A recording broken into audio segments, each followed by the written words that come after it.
I'm Katie Couric. Let's make a deal. The White House and Republican mavericks are moving toward a compromise on terror suspects. What will it mean for CIA interrogators desperate for information? The Pope says he's sorry for remarks that offended Muslims, but that isn't stopping protests, some violent, all around the world. The E. coli outbreak spreads, but where did the bacteria come from? We'll have the latest on the investigation. And it may look like an ordinary ferry, but for one Alabama community, it's a modern-day freedom ride. This is the CBS Evening News with Katie Couric. Hi, everyone. Well, it's been a high-stakes game of legislative chicken, and tonight it looks like the White House flinched. For more than a week now, a dispute between President Bush and some fellow Republicans has been holding up a bill that would set the rules for interrogating terror suspects. But now it appears they may be getting closer to a compromise. Our chief Washington correspondent, Bob Schieffer, has the very latest. Hi, Bob. Good evening, Katie. We are told that the White House is giving the Senate Armed Services Committee a revised written proposal. There's no deal yet, but the two sides have been talking all day, and one of the people familiar with all this says the doors are open again, and both sides now believe there's a good chance to find an agreement. Sources tell us what the president wants is an explicit assurance in the law that the CIA can continue to effectively interrogate prisoners. The senators want to be assured that they can pass a bill allowing those interrogations and military trials without undermining the Geneva Conventions. They fear any U.S. effort to do that might encourage other countries to use unfair tactics should they capture Americans during future wars. There is more than substance driving the desire of both sides to find a compromise. One source who backs the president says the White House understands you can't win an argument on how to treat prisoners when former POW John McCain is on the other side. And the senators recognize their party simply must unify as they head toward the fall elections. The bottom line, though, Katie, both sides now want and believe that this can be settled and settled soon. And I understand, Bob, you pretty much had a front row seat as this compromise unfolded or started to unfold over the weekend? Well, it was very ironic, Katie. Both Senator Lindsey Graham, one of the leaders of the rebellion, and Stephen Hadley, who, of course, is the White House National Security Advisor, appeared separately on Face the Nation yesterday. But they talked for about 45 minutes in the green room outside our studio. It was an off-the-record conversation, but I think both of them would tell you tonight that's really where all this got started. So maybe you'll get a little credit, Bob. Well, I'm just glad to get a scoop whenever I can. All right, Bob Schieffer. Bob, thanks so much.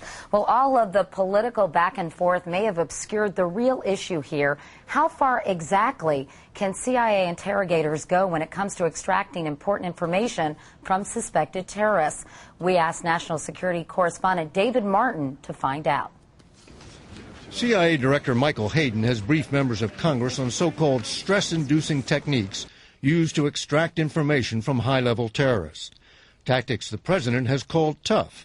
Tactics former CIA official and now CBS News consultant John Brennan says would still be used. What are the tough tactics that the CIA wants to use?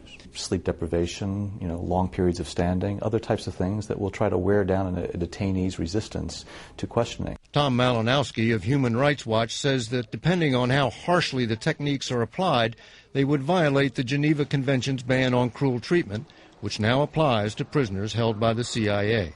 Extended sleep deprivation, forced standing, where a prisoner is forced to stand motionless for up to 40 hours at a time, induced hypothermia, in which a prisoner is subjected to extremely cold temperatures, and also the technique of using all of these techniques at the same time. The CIA has used its most aggressive techniques, including waterboarding, in which the prisoner is made to feel like he's drowning, against a handful of terrorists like Khalid Sheikh Mohammed, the alleged mastermind of 9/11. But Brennan says the CIA now recognizes it went too far. And I think the increasing consensus is that waterboarding and some of the more aggressive tactics like that are something that may be beyond what that line should be. But human rights activists like Malinowski argue that any technique for inducing stress ends up being cruel. A little bit of cold, a little bit of discomfort isn't going to cut it with a hardened prisoner like a Khalid Sheikh Mohammed. If you apply these methods, you're always going to apply them beyond the point of a prisoner's tolerance. For now, none of these techniques are being used because all the prisoners held by the CIA have been shipped to Guantanamo and turned over to the U.S. military. Katie? All right, David Martin at the Pentagon. David, thank you. Pope Benedict said he's sorry, but apparently that is not enough. In many parts of the Muslim world tonight, there is still deep anger over something the Pope said about Islam last week, something he quoted during a speech in Germany. As Mark Phillips reports, the protests and violence seem to be spreading. It doesn't take much to fan the flames of religious animosity these days, but it takes a lot to put them out. Pope Benedict, whose effigy has been burnt in several places across the Islamic world, has tried to cool passions by saying he's deeply sorry for the reaction his remarks about Islam have caused. But on militant Islamic websites, the rhetoric has heated up to match the flames. One al-Qaeda-linked site threatened to massacre Christians. "We shall break the cross and spill the wine," it said. "Choose Islam or death." Let us pray for... In Kenya, a prayer service was held for the nun murdered in Somalia. It's thought in retaliation for the Pope's remarks. Iran's supreme leader, Ayatollah Khamenei, said anger toward the Vatican should be directed at the United States. It's a theme repeated in protests around the world. This demonstration is a demonstration of the trinity of evil, which is the Pope, Bush, and Blair. But what did Pope Benedict say exactly? And what can be said about Islam in the current environment that doesn't cause an excessive reaction? In a speech last week to academics about violence and religion in history, Benedict quoted a medieval Christian emperor saying some of Muhammad's teachings had produced evil and inhumane results. An angry reaction among Muslim extremists might have been anticipated. But even moderates, like Ashgar Bukhari, who've been working for interfaith dialogue, say the Pope's words make their job much harder. To be honest, I'm not looking for an apology. I don't want him to beg or grovel or say sorry 100 times. That doesn't solve it. Millions of people now have worse understanding of each other, perhaps hate each other more than they previously did. The Vatican says Pope Benedict will expand on his apology at his public audience in Rome on Wednesday. But the jihadists calling for war against the West already have all the ammo they need. Some Muslim groups are calling for an international day of anger later this week. Mark Phillips, CBS News, London. And in tonight's CBS News briefing, UN Secretary General Kofi Annan is warning that a full-scale civil war in Iraq is a real possibility. This follows dozens of deadly attacks in the past few days, including this one that killed 4 people in Fallujah. Speaking at the opening of the General Assembly today, Annan called on Iraqi Sunnis, Shiites, and Kurds to work out their differences. There was a security breach at the U.S. Capitol today. A man armed with a gun crashed an SUV through a construction barricade, then ran through the Capitol building. Capitol Police found him in the basement and arrested him. The suspect is identified as Carlos Green. It's not clear what his motive or intentions were. And finally, Princeton is following the lead of Harvard and will drop its early decision program. Critics have said the program gives an unfair advantage to wealthy students. But hey, if you don't get into an Ivy, it's not the end of the world. Today's Wall Street Journal reports most top executives went to state schools anyway. Drive beats degree, they say.